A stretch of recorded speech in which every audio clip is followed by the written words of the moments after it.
Hello friends, അപ്പോൾ നമ്മുടെ പുതിയൊരു വീഡിയോയിലേക്ക് എല്ലാവർക്കും സ്വാഗതം. അപ്പോൾ ഞങ്ങളിത് ആക്രാന്തം പിടിച്ച് കഴിച്ചുകൊണ്ടിരിക്കുന്ന സാധനം എന്താണെന്ന് വീഡിയോയിലേക്ക് പോകുന്നതിന് മുമ്പ് നമ്മുടെ ചാനൽ ആദ്യമായിട്ട് കാണുന്നവരൊക്കെ ഉണ്ടെങ്കിൽ ഒന്ന് ലൈക്ക് ചെയ്ത് സപ്പോർട്ട് ചെയ്യുക. കൂടെ തൊട്ടടുത്തുള്ള ബെൽ ബട്ടൺ കൂടി പ്രസ് ചെയ്യുകയാണെങ്കിൽ കറക്റ്റ് നോട്ടിഫിക്കേഷൻ നിങ്ങൾക്ക് കിട്ടുന്നതാണ്.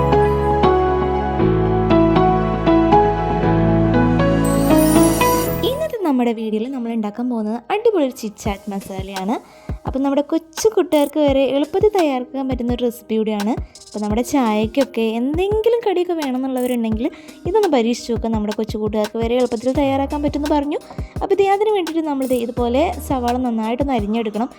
അതിന് നമ്മൾ ഉപയോഗിക്കുന്നത് ഈ ഒരു വെജിറ്റബിൾ കട്ടറാണ്. നമ്മളിപ്പോൾ ഇത് വാങ്ങിച്ചിരിക്കുന്നത് ഫ്ലിപ്കാർട്ടിൽ നിന്നാണ്. അപ്പം അത് വെച്ചിട്ട് റിത്തോസിന് വരെ എളുപ്പത്തിൽ ഇങ്ങനെ പിടിച്ചു കൊടുക്കണമെന്നേ ഉള്ളൂ. എളുപ്പത്തിൽ ഇങ്ങനെ അരിഞ്ഞെടുക്കാൻ പറ്റും. അങ്ങനത്തെ ഈ സവാള നന്നായിട്ട് ചെറിയ ചെറിയ കഷ്ണങ്ങളാകുമ്പോൾ ഇത് നന്നായിട്ട് ഒന്ന് കട്ട് ചെയ്തെടുത്തിട്ടുണ്ട്. അപ്പോൾ ഇതിൽ നമുക്ക് എളുപ്പത്തിൽ കട്ട് ചെയ്യാൻ പറ്റുമെന്ന് പറഞ്ഞു. അപ്പോൾ നമുക്ക് ഈ ജോലിക്കൊക്കെ പോകുന്നവരുണ്ടെങ്കിൽ ഈ ഒരു വെജിറ്റബിൾ കട്ടർ വളരെ ഉപകാരമായിരിക്കും. അപ്പോൾ നമ്മളിത് ആ ഒരു സവാള ഈ ഒരു പ്ലേറ്റിലേക്ക് ആഡ് ചെയ്ത് കൊടുക്കുകയാണ്.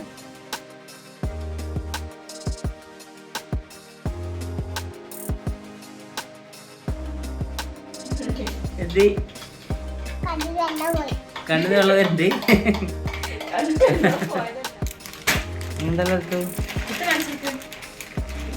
പിന്നെ നമ്മൾ സവാള ഇടുന്നതിന് ശേഷം അതിലേക്ക് ടൊമാറ്റോയും ആഡ് ചെയ്തു. പിന്നെയാണ് നമ്മുടെ മെയിൻ ഇൻഗ്രീഡിയൻറ്റ് നമ്മുടെ ലേസ്. 2 ലേസ് നമ്മളിപ്പം ഇതിലേക്ക് വാങ്ങിച്ചിട്ടുള്ളൂ.